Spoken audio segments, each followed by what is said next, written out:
사도 바울은 2차 전도 여행 때 마게도니아 첫 성이었던 빌립보에서 교회를 개척한 것을 시작으로 데살로니가를 방문하였고 그곳에서도 교회를 개척하였습니다.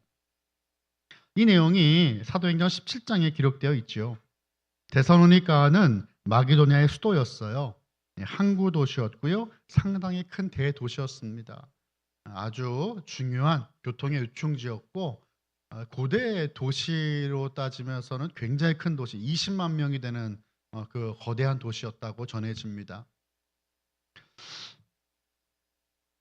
실라와 디모데와 함께 바울은 그곳에서 사역을 했고요. 데살로니가에서의 사역이 순탄대로를 걷는 것처럼 보였지만 바울은 유대인들의 방해와 그 핍박으로 아주 급히 베레아로 피할 수밖에 없었습니다.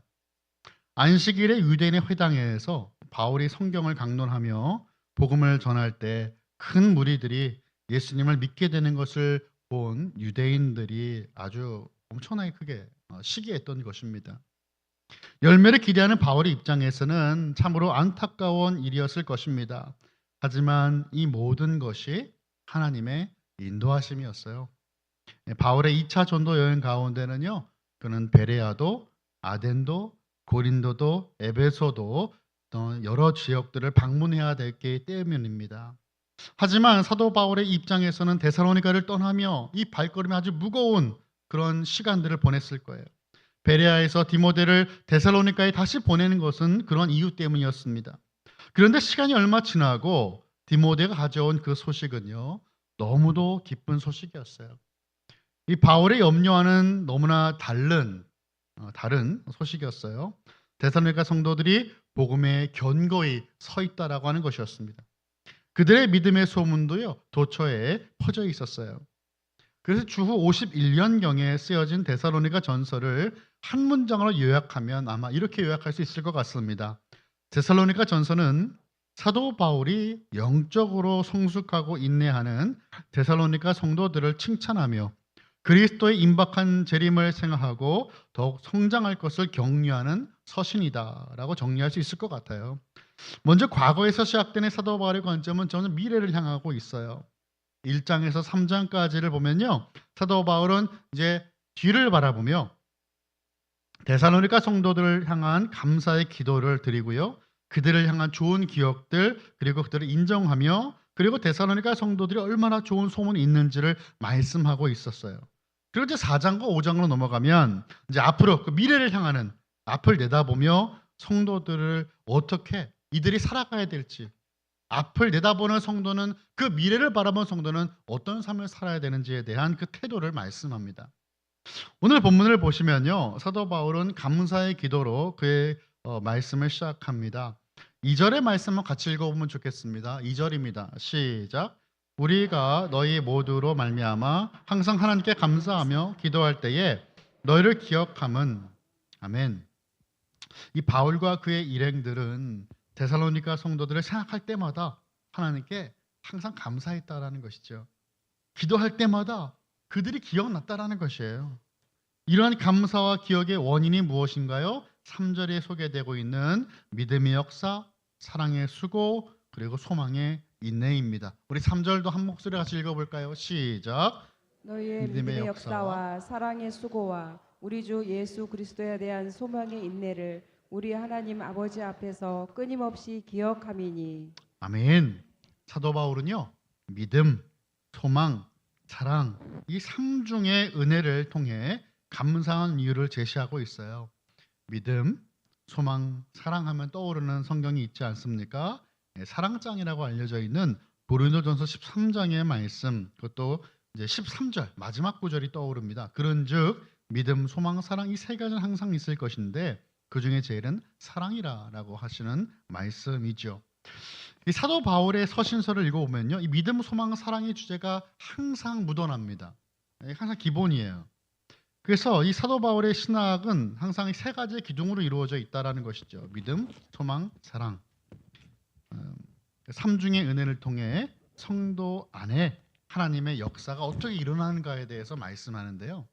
오늘 우리에게 허락하신 데살로니가전서 1장의 말씀을 통해서 그가 감사하는 그 이유 세 가지를 여러분과 함께 나누며 하나님의 은혜를 나누길 소원합니다. 첫 번째 감사 이유가 믿음의 역사였다라는 것이죠. 믿음의 역사. 이 믿음의 역사라는 것은 물론 바른 정통의 교리를 배우고 믿고 살아내는 것을 의미합니다. 그들의 그 삶에는 올바른 믿음이 있었다라는 거예요. 무엇을 믿고 있었는가? 우리도 한번 돌아보면 좋겠어요. 여러분 무엇을 믿고 계십니까? 우리는 복음을 믿어야 되겠죠. 말씀을 믿어야 되겠죠. 예수 그리스도를 믿는 것입니다. 그런데 여러분 믿는 그 사람들의 삶이 어떻게 우리가 하나님 앞에 비춰져야 됩니까? 믿는 사람은 충성된 모습으로 드러나야 돼요. 우리가 이제 믿는다라고 할 때 말이죠. 정말 한 가지를 믿는데 그 한 가지 믿는 그 믿음과 반대된 것도 같이 믿을 수는 없어요. A를 믿으면 A만 믿는 거죠. A와 반대되는 B를 함께 믿으면서 나는 믿음이 있다라고 말할 수 없는 거예요. 그래서 믿음과는 항상 따라야 되는 것이 무엇이냐? 신실함이에요. 내가 하나님을 믿는다라고 하면 하나님 앞에서 우리는 신실한 자가 될 줄 믿습니다. 성경 그것을 충성이라고 말하는 거예요. 믿음과 충성은 사실 같은 단어입니다. 내가 하나님 앞에 믿음직스럽게 서 있는 그 모습이 충성이죠. 바울은 데살로니가 성도들의 그 믿음의 역사가 그 하나님의 올바른 믿음, 말씀의 그 정통의 교리 안에 서 있고 그들의 삶은 신실하게 서 있음을 그렇게 말씀하는 거예요. 데살로니가 성도들의 그 믿음의 역사 때문에 이 모든 열매가 맺혀졌어요. 당시 사회의 관습으로 잘 알려진 이 고용인과 고용주 관계 속에서 특별히 고용인에게 요구되는 것은 무엇이에요? 충성이죠. 충성이에요. 종은 충성스러워야 돼요. 그 믿는 믿음의 대상을 향한 신실한 행동을 수반해야 됩니다. 그런데 데살로니가 성도들은 그것이 있었다라는 거죠. 하나님과의 관계에 신실했다. 하나님만을 믿었다. 다른 것을 보지 않았다라는 것입니다. 우리 8절의 말씀 한번 읽어보면 좋겠어요. 8절 우리 시작. 주의 말씀이 너에게로부터 마게도니아와 아가야에만 들릴 뿐 아니라 하나님을 향하는 너의 믿음의 소문이 각처에 퍼졌으므로 우리는 아무 말도 할 것이 없노라. 아멘. 아무 말 할 게 없대요. 여러분 엄청난 칭찬 아닙니까? 내가 할 말이 없다 라고 말할 정도로 지금 그렇게 사도 바울이 칭찬하는데 그들의 믿음이 그렇게 하나님 앞에 드려진 충성된 모습으로 세워졌다는 것을 말씀하는 거죠. 그러면 야, 참 대단하다. 어떻게 이들의 모습이 그렇게 완벽할 수 있을까? 여러분 말씀을 가만히 보면 데살로니가 성도들도 물론 흠이 있죠. 온전한 그런 모습은 당연히 아니에요. 어떻게 알 수 있냐면은 데살로니가전서 3장 10절의 말씀을 우리가 알 수 있어요. 3장 10절은 이렇게 우리에게 말씀하죠. 주야로 심히 간구함은 너희 얼굴을 보고 너희 믿음이 부족한 것을 보충하게 하려 함이라라고 말씀합니다. 사도 바울은요 데살로니가 성도들의 믿음, 너희 믿음이 부족한 것을 내가 채워주길 원한다라고 말씀해요. 엄청난 큰 믿음, 물론 그들에게는 충성됨이 있었지만 여전히 흔들림도 같이 있어요. 그런데 지금 사도 바울이 말하고 있는 것이 무엇입니까? 3장 7절을 보니까 이렇게 말씀한다는 거예요. 이러므로 형제들아 우리가 모든 궁핍과 환난 가운데서 너의 믿음으로 말미암아 너희에게 위로를 받아노라라고 말씀하고 있어요. 위로를 받았대요. 이 데살로니가 교회 성도들 정말 이들에게 복음을 씨는 뿌렸지만 이들이 어떤 열매를 맺을지 확신할 수 없는 가운데 그 떠날 수밖에 없는 그 바울에게 들려지는 그 놀라운 소식을 들으니 위로가 되었다라고 말씀하는 것이죠. 여러분 우리의 믿음은 오늘의 믿음으로 만족하면 안 되는 것입니다. 우리는 내일의 믿음을 향해 달려가는 거예요. 만약에 우리가 오늘의 믿음으로 만족만 하고 있다면 어떤 일이 벌어질까요? 주님과 멀어질 수 있어요. 날마다 하루를 시작하면서 그 충성된 모습으로 오늘도 세워져 나가는 것이죠. 여러분 그것이 바로 성도의 삶이에요. 그래서 사도 바울이 그것을 도와주고 싶다라고 얘기한 것이죠. 너희들의 그 믿음에 부족한 것을 내가 또 채워주기 원하고 또 채워주기 원한다. 하지만 내가 너희들의 그 믿음에는 큰 위로를 받았다. 칭찬을 해주면서 하지만 오늘에 만족하지 말고 더 나은 모습으로 나아야 한다라는 것도 말씀하는 것. 이것이 바로 데살로니가 성도들의 믿음이었어요. 8절에 우리 그 말씀에 하나님 앞에서 그 믿음의 소문이 각처에 퍼졌다라고 데살로니가 성도들의 믿음을 칭찬하는 것을 보면요, 성도들의 믿음의 소문이 정말 그 각 처에 퍼졌어요. 그래서 이 마게도니아와 아가야 경계를 넘어 각 처로 퍼졌는데요. 서쪽으로 가면 무엇이 있습니까? 육로를 따라 로마에까지 소문이 이르렀을 것이고, 동쪽으로 가면 바닷길을 따라 소아시아에까지 이르렀을 것입니다. 그리고 안디옥과 예루살렘까지 흘러갔을 거예요. 이들의 신앙에 대해 바울은 우리는 아무 말도 할 것이 없다라고 말씀해요. 놀라운 칭찬입니다. 바울의 입을 막아버리는 그 데살로니가 성도들의 믿음의 모습이에요. 모두가 너희들의 믿음을 알고 있는데 내가 무슨 말을 더 하겠느냐라고 하는 말씀이죠. 이처럼 데살로니가 교회 성도들처럼 좋은 믿음의 소문이 나는 우리 칼빈 교회 성도들과 우리 교회가 되길 간절히 소원합니다. 할렐루야, 아멘.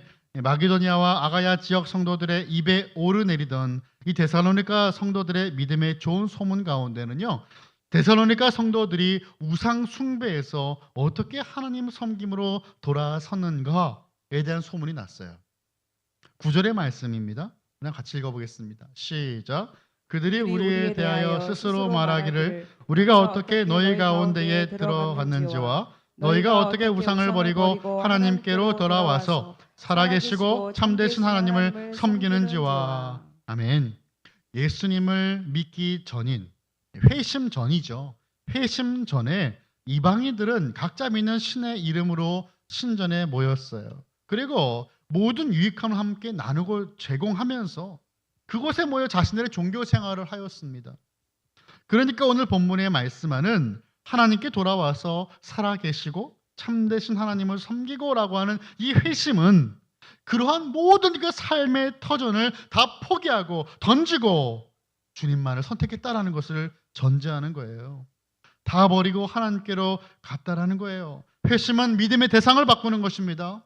충성할 대상이 바뀌는 것입니다. 그리고 이방 우상을 버리고 철저하게 돌이켜서 하나님의 새로운 공동체 안으로 들어오는 거예요. 잘라요. 더 이상 신전에 가지 않아요. 우상을 섬기는 곳에 가지 않고 발걸음을 끊고 이제는 그리스도를 믿는 주님의 교회 가운데 머무른다라는 것입니다. 선택이에요. 결단입니다. 헌신입니다. 이런 회심에는 환난이 따르겠죠. 영적인 방해와 공격입니다. 6절을 보면 그 당시에 이 성도들의 상황이 설명되어 있는데 이렇습니다. 또 너희는 많은 환난 가운데서 성령의 기쁨으로 말씀을 받아 우리와 주를 본받는 자가 되었으니라고 말씀하고 있어요. 많은 환난이 있었다라는 것을 우리에게 말씀하죠. 그 회심 뒤에는 분명 어려운 상황들이 따르지만 여전히 성령이 주시는 기쁨으로 말씀을 받았다라는 것입니다. 말씀을 받았다라고 하는 것은 그 말씀의 뿌리를 내렸고 말씀의 열매를 기쁨으로 맺었다라는 것이죠. 어떠한 상황이든 어떠한 환경이든 말씀을 포기하지 않았다라고 하는 말씀이죠. 무슬림 지역 가운데에는요, 중동에 이란이라고 하는 나라가 있어요. 다 들어보셨죠? 이란. 전례 없는 수많은 무슬림들이 예수님을 따르기로 선택하고 있다고 합니다. 이란 지역에요. 수많은 사람들이 회심하고 있는데요. 저는 한 6, 7년 전이죠. 일부 때는 5년이라고 말씀드렸는데 생각해보니까 7년 정도 된 것 같아요.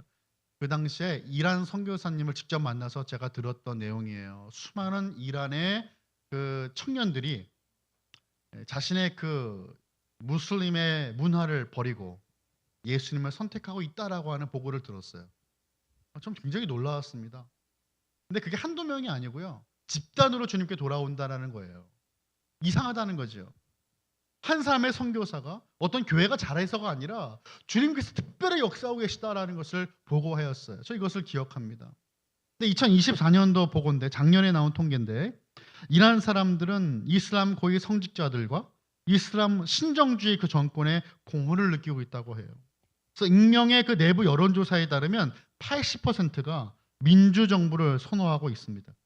많은 사람들이 이슬람을 떠나고 있는 것으로 나타났어요. 순교자의 소리라고 하는 그 잡지의 편집장 토드 네틀턴은 이렇게 인터뷰했습니다. 이란은 세계에서 가장 높은 마약 중독률을 가진 나라이며 부정부패가 만연하고 국민의 절반 이상이 빈곤선 아래에 살고 있다. 이란 국민들은 이러한 상황을 보면서 지난 45년 동안 이슬람이 가져다 준 것이 이런 것이라면 더 이상 관심이 없다라고 말한다. 그리고 다른 선택지가 무엇인지 알고 싶어 한다. 네틀턴에 따르면요, 많은 사람들이 선택하는 신앙의 다른 선택이 다름이 아니라 예수님이다라는 말을 하였어요. 최소 100만 명의 무슬림이 이슬람을 떠나서 기독교를 선택한 것으로 보고가 되고 있다고 합니다. 100만 명이에요, 여러분. 이로써 현재 이란에 7만 5천 개의 모스크 중에 5만 개가 폐쇄된 것으로 알려져 있습니다. 이런 역사가 일어나고 있어요. 회심은 다시 돌아가지 않는 겁니다. 무슬림 지역에서 예수님을 택한다라고 하는 것은 자신의 존재를 거부하는 거예요. 언제든 죽을 수 있어요. 부모가 죽이면 죽는 거예요. 그런 상황 속에 내가 예수님 믿겠다고 고백하는 이 놀라운 고백들이 지금도 일어나고 있다는 것이죠. 100만 명이 주님께 돌아오고 있다는 거예요. 이게 뭐 옛날 일이 아니고 지금 벌어지는 일들입니다. 회심은 다시 돌아가지 않는 것입니다. 믿음이 그렇습니다. 비상구를 모두 없애는 거예요. 믿는다고 하면서 비상구를 파두는 것이 어떻게 믿음입니까? 예수님 한 분께 나아가는 것이고 이제는 과거의 수많은 우상들을 없애는 것, 이것이 신앙이고 믿음이에요. 사도 바울은 9절에서 버리고 돌아와 섬긴다라고 하는 세 개의 동사를 그들의 회심 과정과 상태를 나타내는 단어로 사용하고 있습니다. 여러분, 버린다, 돌아가다, 섬긴다, 이 세 개의 단어 어느 단어 하나 가볍지 않아요. 덜 중요한 것이 없어요. 버리다라는 것은 무엇을 의미합니까? 우상의 형상을 버리는 것이죠. 그런데 우상의 형상만 버리는 것이 아니라 우상과 관련된 모든 삶의 방식을 다 버리는 거예요. 잘라내는 것이에요. 돌아섬은 무엇입니까? 마치 이스라엘 백성들이 애굽에서 나와서 홍해를 건너듯이 다시 애굽으로 돌아갈 여지를 완전히 남겨주지 않는 온전한 떠남을 의미하는 것이 바로 돌아섬이에요. 돌아섬. 히브리어로 보면 슈브죠. 돌아섬이에요. 우상에서 돌아서는 것, 이것은 하나님 안으로 들어가는 행위입니다. 이제 내가 주님께로 가겠다라는 거예요. 그리고 섬김은 무엇입니까, 여러분? 섬김, 하나님만을 섬기는 것이죠. 히브리어 아바드라고 하는 이 단어, 이것은 예배한다라는 거예요. 예배의 대상이 온전히 하나님께로 향했다라는 것이죠. 하나님 안에 속하여, 하나님 안에 거하여 하나님만을 예배하는 그것이 바로 섬김이다라고 하는 것입니다. 이처럼 데살로니가 성도들의 삶에는 믿음의 역사가 있었습니다. 자, 두 번째는, 이 감사의 이유 두 번째는 바로 사랑의 수고입니다. 사랑의 수고. 이 사랑의 수고는 모든 수고에 사랑이 담겨져 있다라고 하는 의미가 되겠죠. 데살로니가 성도들의 모든 수고의 동기가 무엇이라고요? 사랑이었다라는 말이에요. 모든 이들의 사역의 원동력이 사랑이었어요. 수고에는 어떤 강요도 없었습니다. 예수님이 우리에게 보여주신 것처럼 다른 이들의 유익을 적극적으로 구하는 이 자발적인 수고였어요. 시킨 게 아니라는 말이에요. 하고 싶었던 거예요. 섬기고 싶었던 것이에요. 내가 드러날 수도 있지만 그렇게 하지 않는 것입니다. 이것이 사랑이죠. 고린도전서 13장의 말씀 보면 사랑에 대해서 이렇게 말씀해요. 4절과 5절의 말씀 우리 한번 같이 읽어보겠습니다. 4절 5절 시작. 사랑은 오래 참고 사랑은 온유하며 시기하지 아니하며 사랑은 자랑하지 아니하며 교만하지 아니하며 무례히 행하지 아니하며 자기의 유익을 구하지 아니하며 성내지 아니하며 악한 것을 생각하지 아니하며. 아멘. 그렇습니다, 여러분. 사랑은 오래 참는다 그랬어요. 온유하대요. 시기하지 않습니다. 자랑하지 않아요. 교만하지 않습니다. 무례히 행하지 않습니다. 자기 유익을 구하지 않습니다. 성내지 않고 악한 것을 생각하지 않는다라고 말씀해요. 전 이것을 말씀을 보면 딱 한 단어가 떠올라요. 희생. 사랑은 희생이에요. 사랑은 수고입니다. 수고하는 것이 사랑이다라고 말할 수는 없을 겁니다. 왜냐하면은 이 사랑으로 수고하지 않을 수도 있기 때문에. 하지만 사랑은 수고예요. 사랑은 수고해도 힘들지 않고요. 사랑은 수고해도 인정받으려 하지 않습니다. 이게 하나님께서 우리에게 보여주신 아가페 사랑이에요. 본문에서 말씀하는 사랑의 수고는 하나님과 사도 바울과 동역자들이 데살로니가 교회와 성도들에게 베푼 사랑의 원동력이 되었어요. 그래서 그것을 본받고 성도들도 사랑을 나눌 수 있었다라는 것이죠. 데살로니가 전서 4장 9절의 말씀을 제가 읽어보겠습니다. 형제 사랑에 관하여는 너에게 쓸 것이 없음은 너희들 자신이 하나님의 가르치심을 받아 서로 사랑함이라 라고 말씀하고 있습니다. 이번에도 할 말이 없다라고 말씀합니다. 데살로니가 성도들이 하나님의 가르치심대로 너무 서로 사랑하기를 잘하고 있다라고, 실천을 하고 있다라고 말씀을 하는 거죠. 그래서 쓸 것이 없다라고 말하는 겁니다. 하나님의 사랑을 잘 실천하고 있었다. 오늘 본문의 4절은 이렇게 또 말씀하는데요. 하나님의 사랑하심을 받은 형제들아 너희를 택하심을 아노라라고 사도 바울이 말씀했는데, 이 4절에서 바울은 데살로니가 성도들의 정체성이 무엇이라고 소개하냐면요, 하나님의 택하심을 받아 하나님의 사랑을 받는 자라고 말씀했어요. 하나님의 택하심을 받아 하나님의 사랑을 받는 자다. 그렇다면 데살로니가 성도들의 삶이 처음부터 그랬을까요? 우리 그런 말 하잖아요. 원래 사랑이 좀 많아.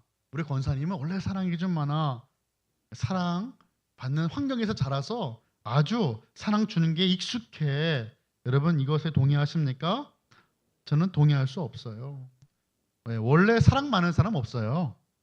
그런 환경에서 자랐다고 해서 항상 사랑을 주는 사람도 아니에요. 그러면 이유가 무엇입니까? 사랑을 실천하는 삶으로 변화되었기 때문인 거예요.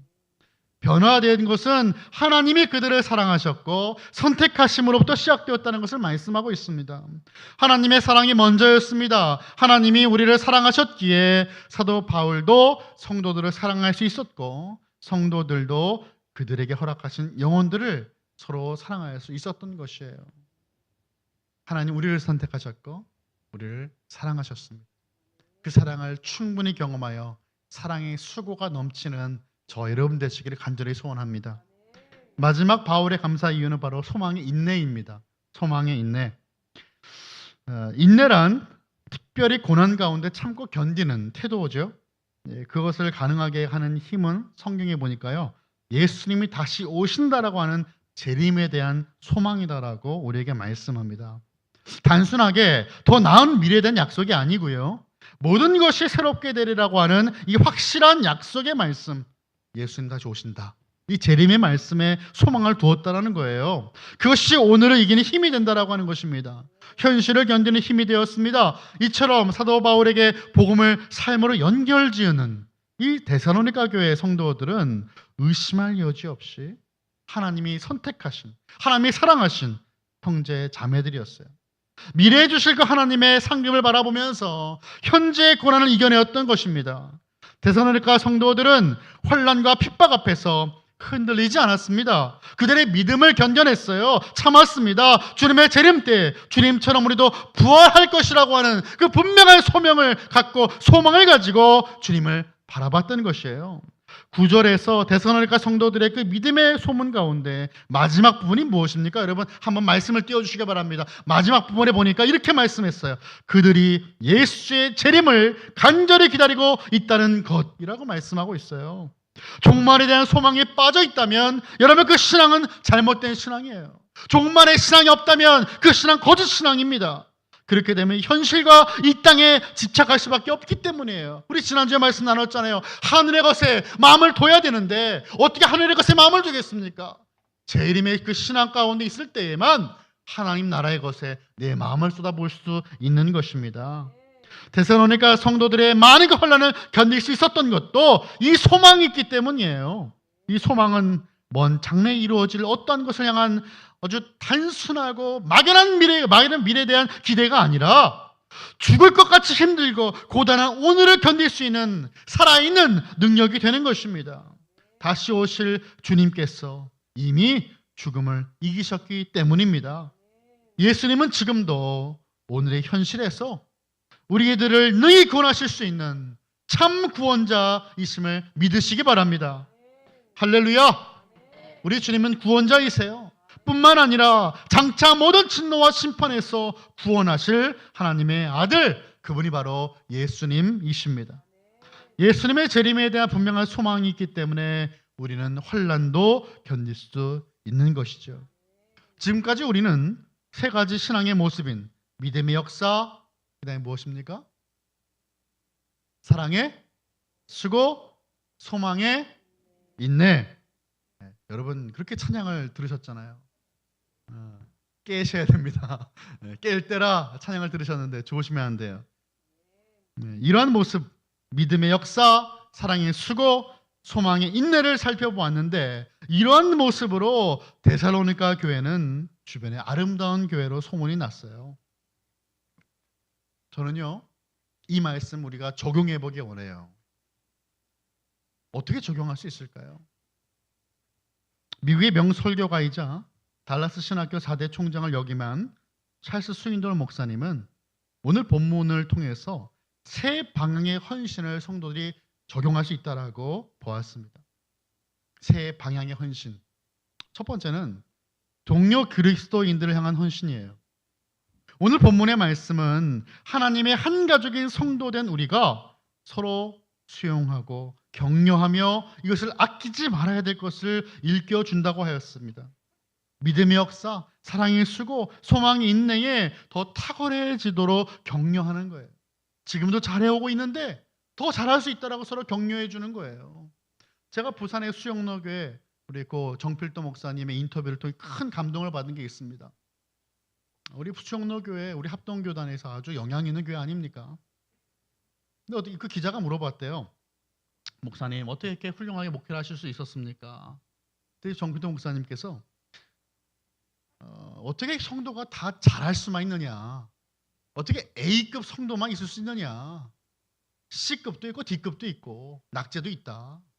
그런데 저는 한 번도 그 성도들을 C급, D급으로 대한 적이 없다라고 말씀하셨어요. 모든 성도를 A급으로 대하니 하나님이 성도들을 A급으로 인도하시더라. 제가 큰 은혜를 받았어요.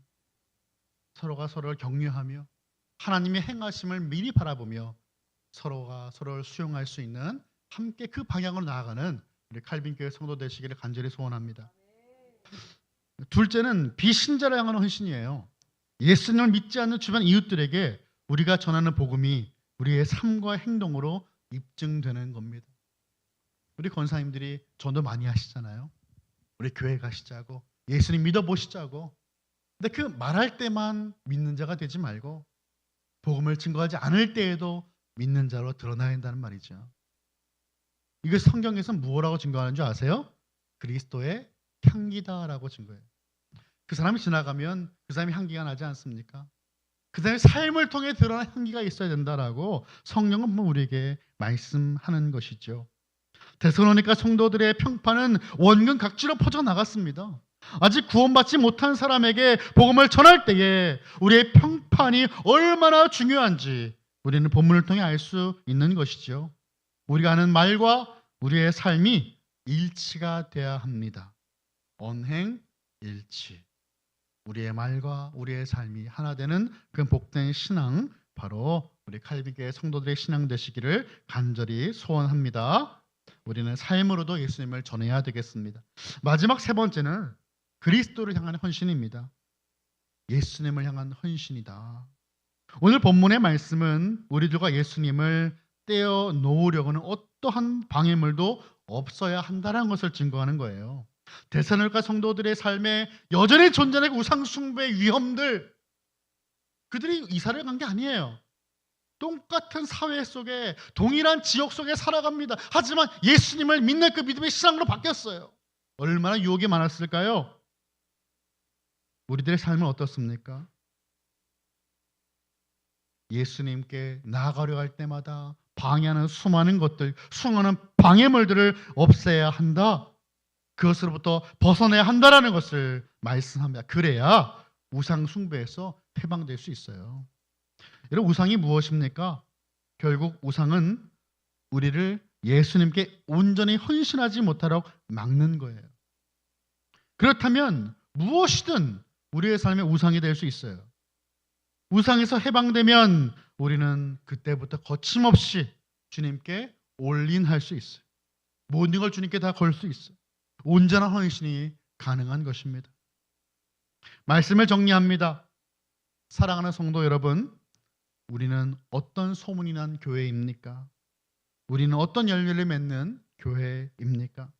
사랑의 역사, 사랑의 수고, 믿음의 역사, 사랑의 수고, 그리고 소망의 인내의 아름다운 열매를 맺고 함께 나눴던 것처럼 그 세 가지의 방향의 헌신, 성도가 성도에게, 또 믿지 않는 비신자들에게, 그리고 예수 그리스도 향한 온전한 헌신이 열매 맺는 저와 여러분, 우리 칼빈의 모든 원소 다 되시기를 예수 그리스도 이름으로 축원합니다.